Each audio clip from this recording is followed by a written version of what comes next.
ഷാനവാസിൻ്റെ ജിസൈല ശരിക്കും പറഞ്ഞാൽ ഈ ഒരു കോണ്ടന്റ് വീഡിയോ എടുക്കുന്നതിനകത്ത് എനിക്ക് കൺഫ്യൂഷൻ ഉണ്ടായിരുന്നു. പക്ഷേ ഇന്ന് ലൈവിൽ ഒരു സംസാരവും പിന്നെ കുറച്ച് കാര്യങ്ങളൊക്കെ ലൈവിൽ തന്നെ സൂം ചെയ്ത് കാണിച്ചപ്പോൾ ഉറപ്പായിട്ടും ഈ ഒരു കോണ്ടന്റ് പുറത്തു വരണം എന്ന് ബിഗ് ബോസ് തന്നെ ആഗ്രഹിക്കുന്നത് പോലെ തോന്നി.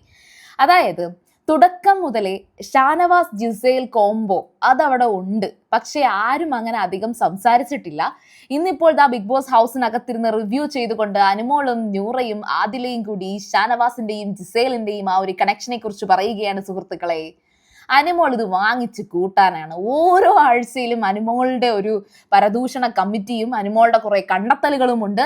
പക്ഷേ എല്ലാ കണ്ടെത്തലുകളും ഒരു 80% 90% സക്സസ് ആകുന്നത് കൊണ്ട് അനുമോളിന്റെ ഈ പ്രഡിക്ഷൻസിനകത്ത് കള്ളം എന്ന് പറയാൻ പറ്റില്ല.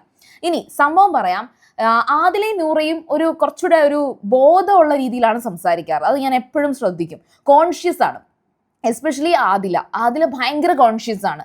താൻ ഇന്ന കാര്യം ഇവിടെ പറഞ്ഞാൽ അത് ഓപ്പോസിറ്റ് നിൽക്കുന്ന ആള് എങ്ങനെ എടുക്കും, പ്രേക്ഷകർ എങ്ങനെ എടുക്കും, ഇതെങ്ങനെ ആയിത്തീരും എന്നൊക്കെ ഒരു നിമിഷം കൊണ്ട് പോലും ചിന്തിക്കുന്ന കുറച്ചധികം ബുദ്ധിയുള്ള ഒരു പെൺകുട്ടിയാണ് ആദില. പിന്നെ കുറേ അധികം പൊളിറ്റിക്കൽ കറക്റ്റ്നെസ്സിനെ കുറിച്ചൊക്കെ വളരെയധികം ബോധമുള്ള ഒരാളും കൂടിയാണ്. പക്ഷേ ഈ പൊളിറ്റിക്കൽ കറക്റ്റ്നെസ് എന്താണെന്നും പുരോഗമനവാദം എന്താണെന്നും ആ ഒരു പുരോഗതിയിൽ ചിന്തിക്കണം, അല്ലെങ്കിൽ നമ്മൾ പഴഞ്ചൻ ചിന്താഗതികളിൽ മുറുകെ പിടിക്കരുത് എന്നൊന്നും നമ്മുടെ അനുമോൾക്ക് അറിയില്ല. അനുമോൾ എന്ന് പറയുമ്പോൾ ഇപ്പോഴും ആ ഒരു 30 വയസ്സിൻ്റെ അല്ലെങ്കിൽ 30 വയസ്സിലോട്ട് എത്തി ആ പഴയ ആ ഒരു ലൈഫ് സ്റ്റൈൽ കീപ്പ് ചെയ്യുന്ന ഒരു വ്യക്തിയാണ്. അങ്ങനെ ഒരു പ്രോഗ്രാമിനൊന്നും പോയാൽ പോലും അങ്ങനെ ഒരു അനാവശ്യമായിട്ടുള്ള ഒരു മോഡേൺ സ്റ്റൈലൊന്നും അവർ കാണിക്കാറില്ല. ഈ ആവശ്യവും അനാവശ്യവും ഒക്കെ കാണുന്നവരുടെ കണ്ണിൽ തന്നെയാണ്. പക്ഷെ എങ്കിലും ഈ ഒരു കേരള കൾച്ചറും ആ ഒരു സംസ്കാരത്തിനൊക്കെ അനുസരിച്ച് നിൽക്കുന്ന, പച്ചയ്ക്ക് പറയുകയാണെങ്കിൽ കുലസ്ത്രീ തന്നെയാണ് അനുമോള്. പക്ഷെ അനുമോള് ഇന്നലത്തെ ഒരു ചായ സൽക്കാരം, ഒരു തട്ടുകട സംഭവം ഉണ്ടായിരുന്നു ബിഗ് ബോസിനകത്ത്. അപ്പൊ ആ തട്ടുകട കേസിനകത്തുള്ള ഒരു കാര്യം അനുമോൾ ഇങ്ങനെ പറയാണ്. അതായത് ജിസൈലും ആര്യനും നെവിനും ഒക്കെ അവിടെ നിന്ന് സംസാരിച്ച് ചായയൊക്കെ കുടിക്കുന്നുണ്ടായിരുന്നു. അതെല്ലാം കഴിഞ്ഞിട്ട് ആര്യനും നെവിനും ഒക്കെ അങ്ങോട്ട് മാറിയപ്പോഴത്തേക്കും ഷാനവാസും ജിസൈലിനെ വിളിച്ച് കുറച്ചു നേരം കാര്യമായിട്ട് സംസാരിക്കുന്നുണ്ടായിരുന്നു. അവർ പുറത്താണ് സംസാരിച്ചതെങ്കിലും അവരെന്താണ് പറഞ്ഞതെന്നൊന്നും കൂടുതൽ കേൾക്കാനൊന്നും പറ്റിയില്ല. എങ്കിലും ഷാനവാസിനും ജിസൈലിനും പരസ്പരം എന്തോ ഒരു കണക്ഷൻ ഉണ്ട്.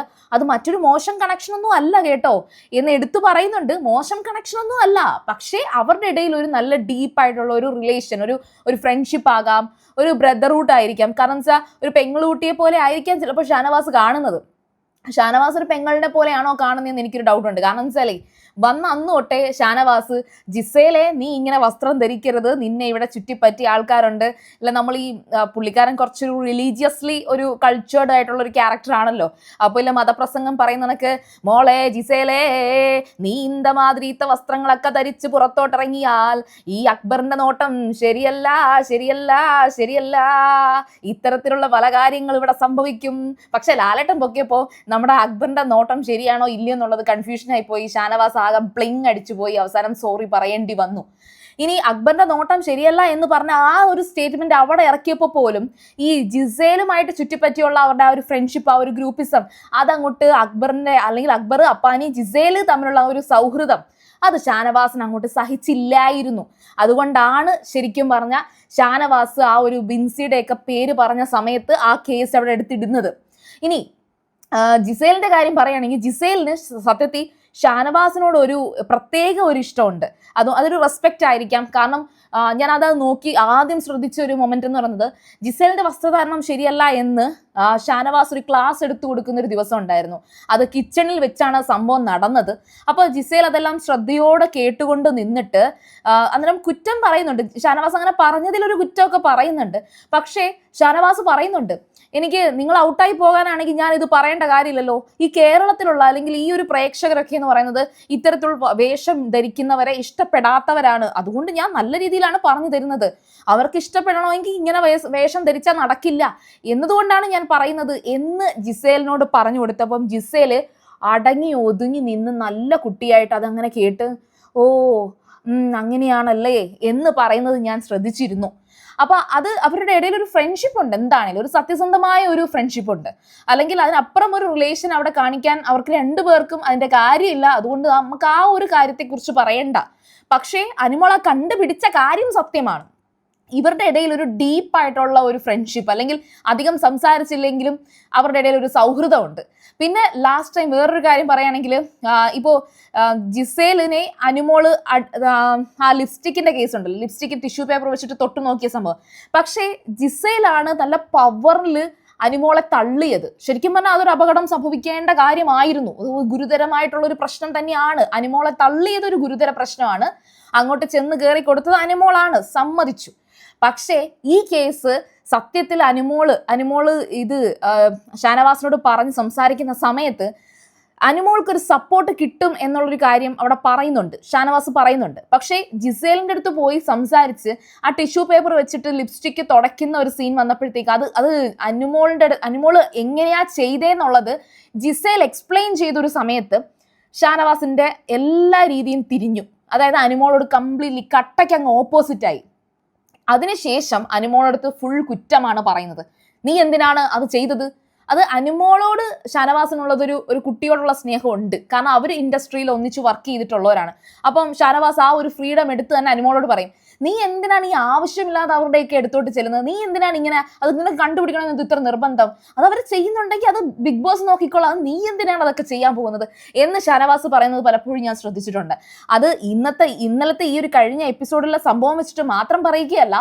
ആദ്യത്തെ ആ ഒരു രണ്ടാമത്തെ ആഴ്ച ജിസേലിന്റെ വാർഡ്രോബൊക്കെ തുറന്ന് അതിലെ ഓരോ കാര്യങ്ങളൊക്കെ അരിച്ചു പറക്കിയ സമയത്ത് ജിസേലിന്റെ സാന്നിധ്യമില്ലാതെ ഇത് നോക്കരുത് എന്ന് ഷാനവാസ് പല തവണ അനുമോളെ വാൺ ചെയ്തിരുന്നു. അത് ജിസേലിന്റെ എന്തെങ്കിലും മിസ്സായി പോയാൽ നീ കള്ളിയാവേ, നീ ചുമ്മാ അനാവശ്യമായിട്ടാണ് ഇതൊക്കെ കാണിക്കുന്നത്, ഇങ്ങനെയൊക്കെ. അതായത് ജിസേലിനെയും സപ്പോർട്ട് ചെയ്യുന്നുണ്ട്, അനുമോളോടും ഒരു ഇഷ്ടമുണ്ട്. ഷാനവാസ് അങ്ങനെയാണ് നിൽക്കാറ്. പിന്നെ ഇപ്പൊ ഏറ്റവും ലേറ്റസ്റ്റ് ലൈവില് ഈ അനുമോള് ഈ ജിസേലിനും ഷാനവാസിനും ഇടയിൽ എന്തോ ഒരു റിലേഷൻ ഉണ്ട്, ഒരു നല്ലൊരു ഫ്രണ്ട്ഷിപ്പ് ഉണ്ട് എന്നൊക്കെ ഇങ്ങനെ പറഞ്ഞുകൊണ്ടിരിക്കുന്ന സമയത്ത് അത് ഓൺ ദ സ്പോട്ട് ലൈവിൽ നമുക്ക് സൂം ചെയ്ത് കാണിക്കുന്നുണ്ട്.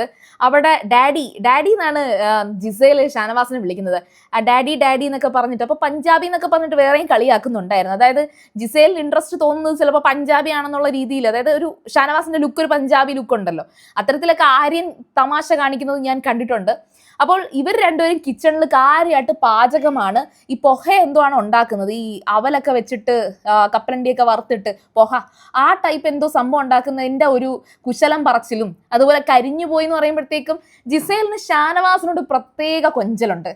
ചങ്ക് പൊട്ടി എന്ന് പറഞ്ഞ ആ ലെവൽ ആ ഒരു ദിവസത്തെ അതേ ടോക്കായിരുന്നു. അയ്യോ കരിഞ്ഞു പോയി, ഞാൻ എന്ത് ചെയ്ത്, ഞാനത് കരിഞ്ഞു പോകണമെന്ന് ഞാൻ കരുതിയില്ല, കരിഞ്ഞാലും നല്ല ടേസ്റ്റാണ്. അപ്പോൾ ഷാനവാസും അതനുസരിച്ചാണ് നിൽക്കുന്നത്. ഷാനവാസും ജിസേലിനോട് സംസാരിക്കുമ്പോഴത്തേക്കും നീ അത് കരിച്ചു എന്നൊന്നും പറയത്തില്ല. പകരം ഇവിടെ മൊത്തം പുകയാക്കിയിട്ട് ഇവിടെ മൊത്തം കട്ട പുകയാക്കി, അവരൊരു ഫണ്ണായിട്ടാണ്, അവരുടെ ഇടയിൽ ഒരു ഫ്രണ്ട്ഷിപ്പ് ഉള്ളത് കൊണ്ടാണ് അവർക്ക് അങ്ങനെ മിണ്ടാൻ സാധിക്കുന്നത്. നേരെ മറിച്ചിട്ട് അനുമോളാണ് കിച്ചണിൽ കയറി ഒരു സാധനം കരിച്ചെന്ന് വെച്ചോ, ഇവിടെ ഷാനവാസ് ആയിക്കോട്ടെ, അക്ബറോ അല്ലെങ്കിൽ അപ്പാനിയോ ആയിക്കോട്ടെ, അനുമോളെ നിനക്ക് എന്തറിയാം എന്നും ചോദിച്ച് അപ്പം തുടങ്ങിയേന്. അപ്പോൾ ഏതായാലും ശരി, ഷാനവാസ് ജിസേൽ ആ ഒരു കോംബോ, അതൊരു സൗഹൃദത്തിന്റെ ആ ഒരു കോംബോ അവിടെ വർക്കൗട്ട് ആവുന്നുണ്ട്. അത് മാത്രമല്ല, ആ ഒരു സ്വേച്ഛാധിപതി ടാസ്കിൽ ഷാനവാസിന് ആ നോമിനേഷൻ ടിക്കറ്റ് കൊടുത്തിട്ടുണ്ടായിരുന്നു. അപ്പോഴും ഞാൻ ഉറപ്പായിട്ടും ഷാനവാസിനെ വിളിക്കും. ഫൈനലി ആണ് ആര്യനെയൊക്കെ വിളിക്കുന്നത് പോലും. ഒരു പ്രത്യേക ഒരു ഇഷ്ടം എന്തായാലും ജിസേലിന് ഷാനവാസിനോടുണ്ട്. പിന്നെ അതുപോലെ തന്നെ ഈ ഇവിടെയുള്ള എല്ലാ പെണ്ണുമ്പിള്ളയും വിളിക്കുക, ഫുഡ് കഴിക്കാൻ നേരത്ത് നിങ്ങളുടെ എല്ലാ പെണ്ണുമ്പിള്ളയും വിളിക്കുമെന്ന് പറഞ്ഞു. മലയാളം അറിയാത്തതുകൊണ്ടാണ് ജിസേൽ അങ്ങനെ ഷാനവാസിനോട് പറഞ്ഞത്. അപ്പോൾ ഷാനവാസിന് അർത്ഥം അറിയാത്തതുകൊണ്ട് ഷാനവാസ് പറഞ്ഞു, എന്റെ പെണ്ണുമ്പിള്ളകളാ ഇവിടെയോ എന്നിങ്ങനെ. ഒന്നാമതോ നിന്നെ എന്റെ ജസീല എന്നാണ് ഇവിടെ എല്ലാവരും പറയുന്നത്. അതായത് ജിസേൽ എന്നുള്ളതിന് ജിസേല എന്നങ്ങണ്ടാവും, ജസീല എന്ന് പറഞ്ഞൊരു മുസ്ലിം പേരാണല്ലോ. അപ്പൊ അത്തരത്തിലാണ് പറയുന്നതെന്ന് പറഞ്ഞപ്പോൾ വളരെ നാണത്തോടെ ജിസേൽ അവിടെ നിന്നിട്ട് അതങ്ങനെയാണ്, അന്നേരം എടുത്തെടുത്ത് എന്ത് അപ്പൊ വീണ്ടും ജിസേൽ അതങ്ങനെയാണെന്ന് വീണ്ടും ഷാനവാസ് ചോദിക്കുന്നുണ്ട്. ഒരു 3-4 വട്ടം അങ്ങാണ്ട് ചോദിച്ചിട്ടുണ്ട്.